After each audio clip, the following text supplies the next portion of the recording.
जमलेल्या माझ्या सर्व तरुणांनो आणि तरुणींनो,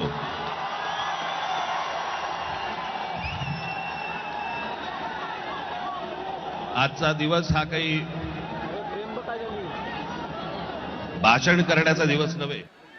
तुम्ही जे आंदोलन अख्ख्या देशभर पेटवलं त्याचा उत्साह साजरा करण्यासाठी म्हणून तुम्ही सर्वजण इकडे हजर झालेले आहात.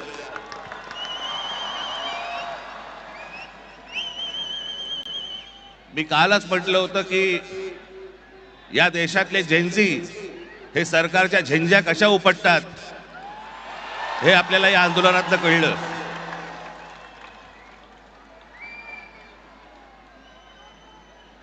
परंतु आज मी एक अत्यंत इथे आपल्याला महत्वाची गोष्ट नमूद करणं गरजेचं आहे, आवश्यक आहे.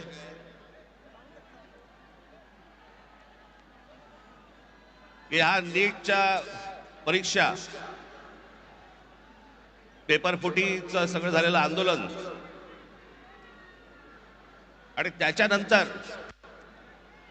आपल्या देशभरातल्या अनेक परीक्षेला बसलेल्या विद्यार्थ्यांनी आत्महत्या केल्या. मी आता त्यांची फक्त कुठे रे कागद नावं वाचून दाखवणार आहे.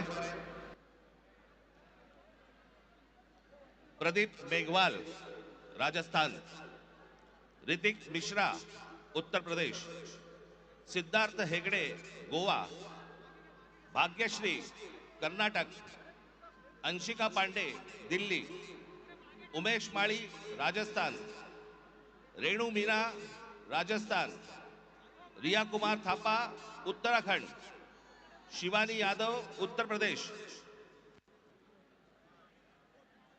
अनुकीर्तना तामिळनाडू, कहान पटेल गुजरात, आकांक्षा चतुर्वेदी मध्य प्रदेश, रीमा बेगम आसाम, मैथिली अशोक सोनवणे महाराष्ट्र, अवंतिका मौर्य मध्य प्रदेश, जतिन कुमार उत्तर प्रदेश, गोपिका तामिळनाडू, शेख सना तेलंगणा, वेंटी यनंथाम तामिळनाडू, सिमरन हरियाणा, रोशनी तामिळनाडू या 21 विद्यार्थ्यांनी या परीक्षा पेपर फुटीनंतर आत्महत्या केल्या. माझी आपल्याला सर्वांना नम्र विनंती आहे की आंदोलनाला यश आलंय, आपल्याला आपला उत्साह आपण सगळेजण इथे साजरा करूच, पण या आत्महत्या केलेल्या या विद्यार्थ्यांसाठी आपण 1 मिनिट आपण मौन धारण करू आणि शांत उभे राहू. ठाकरेंना विनंती करतो की त्यांनी आपल्याला सर्वांना संबोधावे.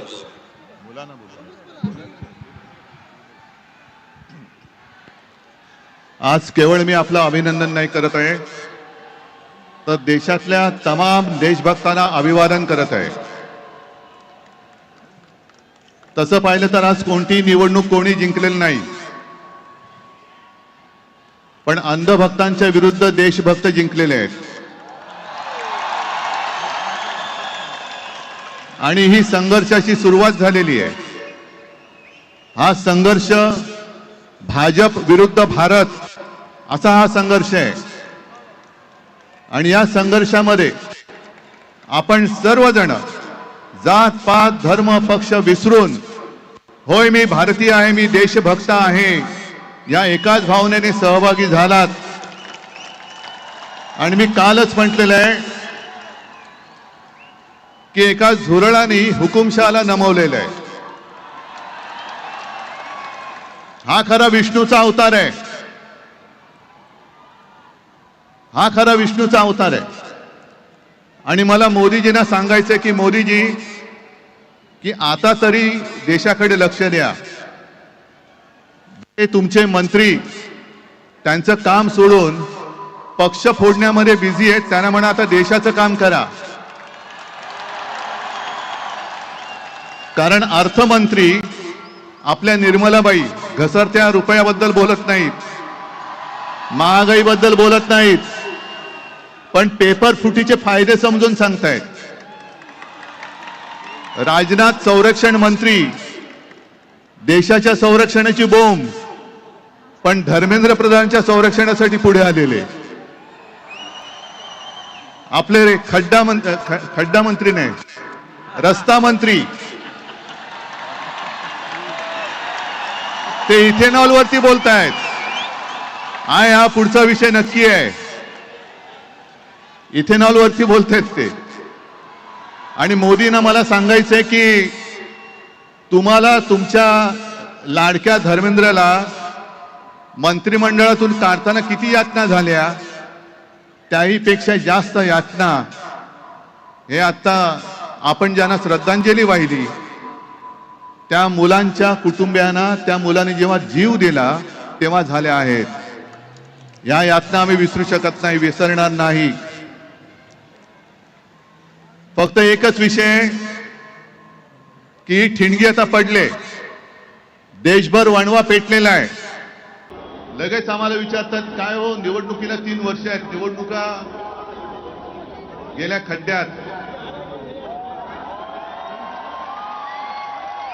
कारण मोदींनी पाहिले मत चोरी करता येते पण माणसं चोरता येत नाहीत, मन चोरता येत नाहीत. ही मन आता पेटलेली आहेत, पिसळलेली आहेत. ही ठिणगी जागती ठेवणं हे आपल्या सगळ्यांचं काम आहे. आणि या मंत्र्यांनी किंवा अजूनही सोशल मीडियावरती काही व्हिडिओ येत आहेत की आता हे भोंदुत्व स्वीकारणारे सगळे अंधभक्त मुलांना धमक्या देत आहेत. त्यांचे व्हिडिओ करा आणि पोस्ट करा, जिथे सापडतील तिकडे त्यांना खरं हिंदुत्व शिकवा, राष्ट्रभक्ती शिकवा. असो जास्त भाषण करण्याची वेळ नाही, कारण कधी कधी शब्दांपेक्षा कृती ही जास्त महत्वाची ठरते. आणि खरोखर या तरुणांनी म्हणजे तुम्ही सगळ्यांनी देशाच्या इतिहासामधलं एक सुवर्ण पान लिहिलेलं आहात. तुमच्या शक्तीची, तुमच्या एकजुटीची नोंद ही सुवर्णाक्षरांनी आपल्या देशाच्या लोकशाहीच्या इतिहासामध्ये केल्याशिवाय कोणी राहणार नाही. मी तुम्हाला परत एकदा वंदन करतो. फक्त आता आलेली ही जाग जाऊ देऊ नका, सत्ताधाऱ्यांची मस्ती सहन करू नका. देशाची शक्ती काय असते हे दाखवून गेलेले त्या देशाला पुन्हा कोणालाही कमजोर करू देऊ नका. सर्वांना धन्यवाद, शुभेच्छा.